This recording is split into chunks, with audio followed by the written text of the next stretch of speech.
how would you categorize the draft? Were you surprised by anything in players that you guys maybe were looking at? Were they available when you picked other than Rondae House?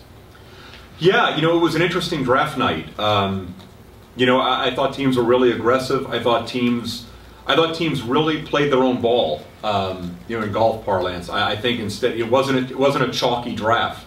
It didn't just go by rote. I mean, teams really went in and went after guys that they liked, as opposed to who they should or shouldn't take relative to public perception. So I think you saw some guys move up. I think you saw some guys that maybe the public perception was that they were going to go higher.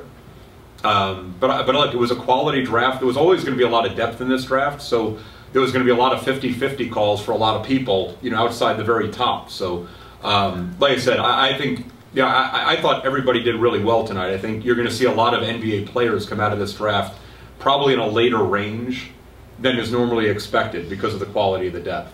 Were you ever close to moving up or down?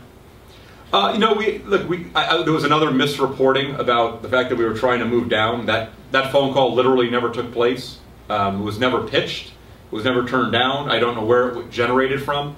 To be honest with you, Jabari, I think the move up scenario was more relative to a Nick Batum conversation. Once that asset went into the Vonleh-Henderson deal, then quite honestly, we just didn't have the tools to move up, even if we had wanted to. As it turned out, the guy that got to us was a guy we would have been content to have moved up to go get. And as it turned out, we just felt like the trade was a better course of action for us. With Steve Blake now moving to Brooklyn, is it fair to say that Tim Frazier's going to have an opportunity to be that backup point guard? We'll see. I mean, I think you guys always lose sight of CJ McCollum. This is, I know you want to be position specific, and there's nothing wrong with that, but we know CJ McCollum is a two position player. Now we had Mo Williams in the past. We had Steve Blake last year because we wanted a veteran in that position. I think everybody that watched the playoffs understands just how gifted CJ McCollum is, and him being on the floor for just backup 2-guard minutes, it's not good enough. He's going to need to work on his point guard game. He's been out here since early June working on it. He was drafted. He was on a lot of teams' boards incredibly high because they thought he was a point guard. But yes, Tim is going to have an opportunity to make the team, but he was going to have an opportunity to make the team regardless whether Steve was here or not. I would like to say nobody's asked.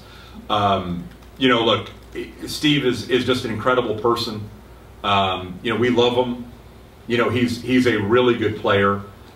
He's been here obviously multiple times. He's a fabric of the community. I mean, my kids are going to his basketball camp on Monday because they want to be like him, and they should. He's a great guy. We just were in a situation where we needed to be able to, execute that deal this evening. That's how the math got done, and we needed to include Steve in the deal. So, while we respect him as a player, we'll miss him even more as a person.